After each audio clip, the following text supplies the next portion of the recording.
देखिए, चुनाव जब शुरू हुआ था बिहार में, तब ये कहा जा रहा था कि बिहार में एमपीआर और यहाँ तक कि एमए इन इकोनॉमिक्स करके हम लोग बाहर हैं और एस्टेट में 84 नंबर सुन रहा हूँ आज के दिन कि इस तरह का नौबत नहीं आया सरकार को।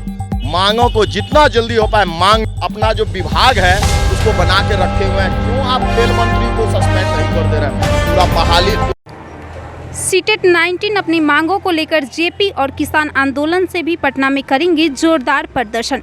क्या कुछ बोल रहे हैं, सुनिए। देखिए, चुनाव जब शुरू हुआ था बिहार में, तब ये कहा जा रहा था कि बिहार में बाहर है नीतीश कुमार है, लेकिन अभी का चर्चा जो है अलग हो चुका है। आपको बता दूं कि बिहार बदहाल है, नीतीश कुमार है। हम इसलिए बोल रहे हैं कि युवा लोग लगातार अपनी मांगों को लेकर सड़कों पे हैं। आपको बता दूं कि या तो फिजिकल टीचर के एसटीईटी अभ्यर्थी हो, या दरोगा अभ्यर्थी हो, या वार्ड सचिव के जो लोग हैं वो। लेकिन हमारे साथ बात करने के लिए एसटीईटी के फिजिकल अभ्यर्थी हैं मोनू जी। मोनू जी, पहले ही आपको हमारे चैनल में स्वागत। बहुत बहुत धन्यवाद जो आप समाज के लिए, समाज की बात को सरकार तक पहुंचाने के लिए रात दिन एक करके कड़कड़ाती धूप में भी अपना ड्यूटी कर रहे हैं। इसके लिए दिल से सैल्यूट कि आप हम लोग के लिए और सारे जितना भी दरोगा हो, जितना भी हम लोगों का हो, या अभी जो आप वार्ड कमिश्नर का बोले, या और तमाम जो भी सरकार से त्रस्त है, त्रस्त तो सभी हैं, सभी का आप बात को, मांग को सरकार तक पहुंचाने का करते हैं। ये वाकई सैल्यूट के काम है। वो धन्यवाद। मोनू जी, आपसे सवाल है, आप लोग लगातार अपनी मांगों को लेकर सड़कों पे हैं, लेकिन सरकार जो है आप लोगों की मांगों को जो है नहीं सुन रही है, नज़रअंदाज कर रही है। कैसे आप लोग दिखाएंगे अपनी बातों को, मांग को पूरा करेंगे सरकार के विरुद्ध? सबसे पहले तो मैं सरकार जो अभी सोई हुई है और सरकार जो हम लोग को लाचार करना चाह रहा है कि यहाँ पे भी जैसे कि पंजाब से आंधी उठी तो दिल्ली तक गई, और दिल्ली में बहुत बड़ा जो आपका किसान विद्रोह वो हुआ, और घुटना जो है हमारे मोदी जी का 56 इंच छाती, वो कितना इंच हो गया पता नहीं।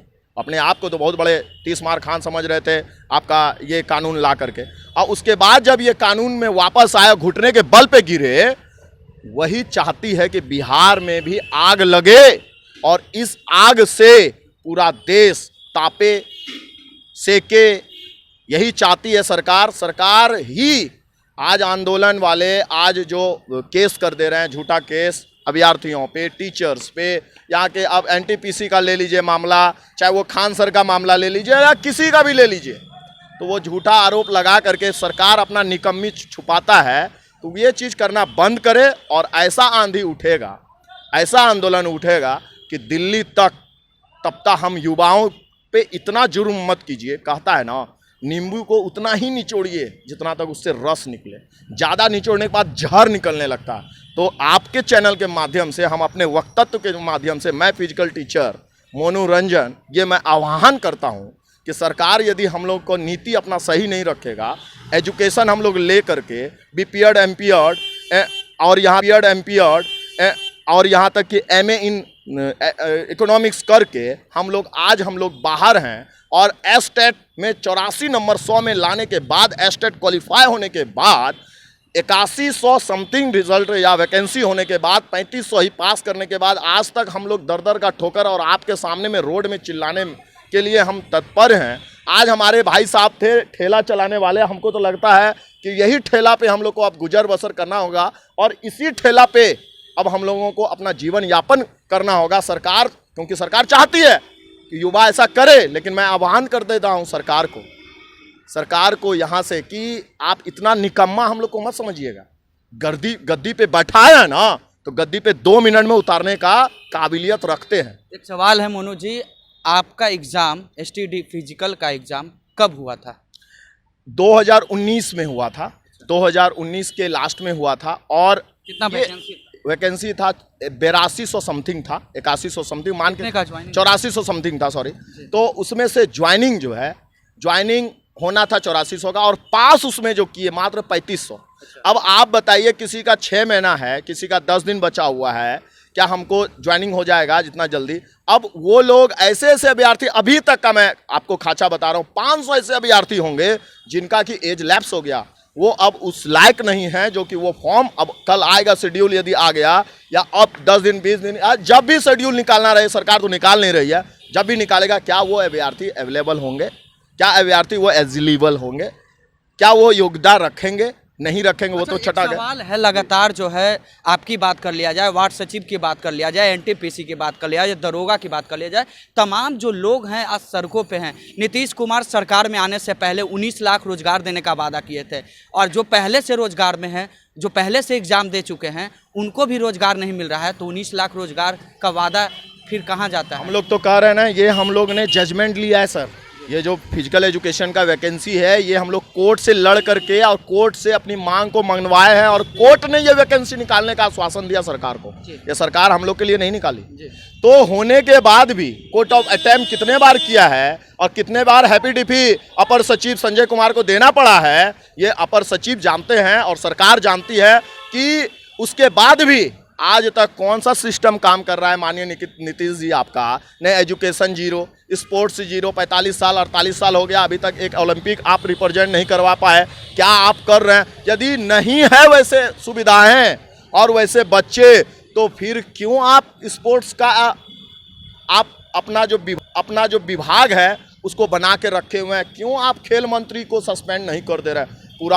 पूरा आप सिस्टम को ही बंद कर दिए स्पोर्ट्स का। जब यहाँ से 45 साल हो गया और अभी तक एक रिप्रेजेंट नहीं कर पाया ओलंपिक का, तो क्या फायदा ऐसा विभाग रखने से जो कि एक चिराग पैदा नहीं कर पाया। अभी तक एक स्टेडियम की बात कर लिया जाए बिहार में, वो भी अच्छे तरीके से कहीं नहीं, आपको कहीं नहीं। बड़े बड़े वादे मिलते हैं कि राजगीर में हम विश्वविद्यालय बनाएंगे स्पोर्ट्स का, लेकिन जो विश्वविद्यालय आपका यहाँ पे है, जो स्पोर्ट्स महाविद्यालय जो यहाँ पे राजेंद्र नगर में है, मोइनुल हक स्टेडियम में, वो तो पड़ा हुआ बंद पड़ा हुआ है। उसमें तो इतना बड़ा घास है, इतना पानी है, पानी बारिश में रहता है। अभी भी आप जाइए तो कोई भी आप पैर नहीं रख पाइएगा।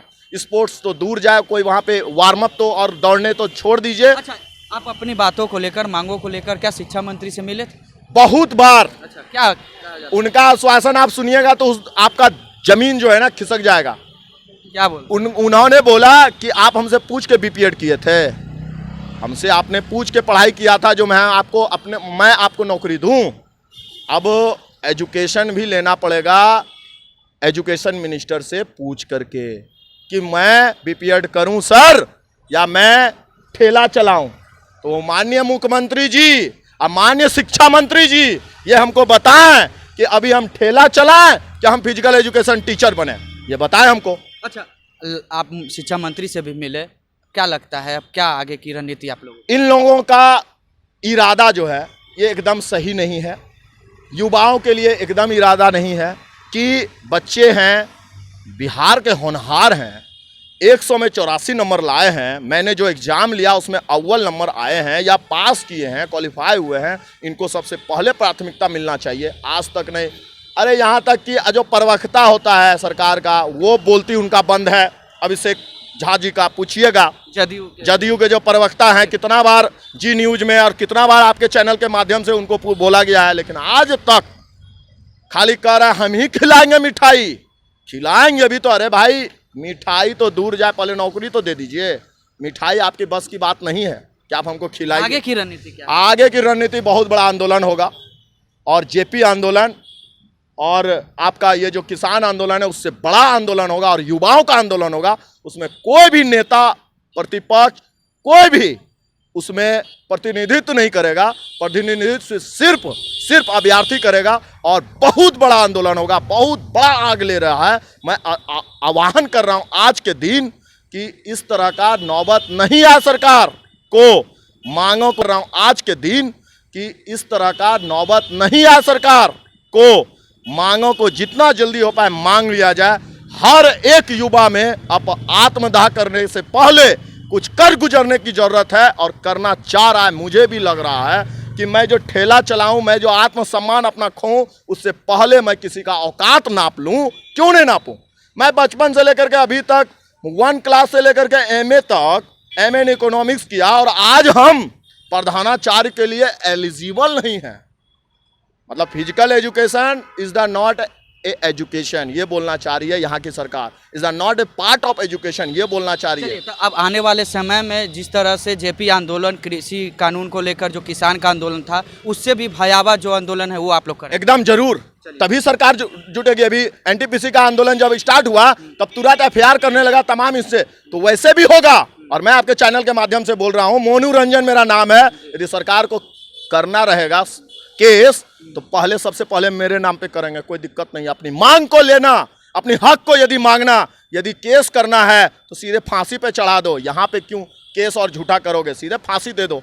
नहीं रहेंगे, नहीं मांगेंगे, सिंपल सी बात है। चलिए, तो ये थे मोनू रंजन। साफ तौर पे इनका कहना है कि अगर सरकार हम लोगों की मांगों को अगर पूरा नहीं करती है तो आने वाले समय में जेपी आंदोलन और किसान का जो आंदोलन हुआ था उससे भी बड़ा आंदोलन पटना में होगा। आपको बता दूं कि बिहार है, 19 लाख रोजगार देने का वादा नीतीश कुमार सरकार ने आने से पहले किए थे, लेकिन तमाम जो अभ्यर्थी हैं वो अपनी मांगों को लेकर लगातार आए दिन सड़कों पे रहते हैं। और अभी भी फिजिकल स्टूडेंट थे हमारे साथ, फिजिकल के अभ्यर्थी थे, उनका साफ तौर पे कहना है 19 में हम लोग एग्ज़ाम दिए थे, लेकिन अभी तक जो है हम लोग का ज्वाइनिंग नहीं हुआ है। और सरकार में जो बैठे शिक्षा मंत्री हैं, बिहार सरकार में जितने भी लोग हैं, सचिव की बात कर लिया जाए तो इनकी मांगों को, बातों को नहीं सुनते हैं। तो इनका साफ तौर पे कहना है कि सरकार हम लोगों की बातों को, मांगों को नहीं सुनेगी तो जिस तरह से आंदोलन जेपी का आंदोलन हुआ था, किसान का आंदोलन हुआ था, उससे ज़्यादा भयावह आंदोलन देखने को राजधानी पटना में मिलेगा। तो फिलहाल खबरों के साथ बने रहें और देखते रहे DNDA न्यूज़। बिट्टू के साथ पटना।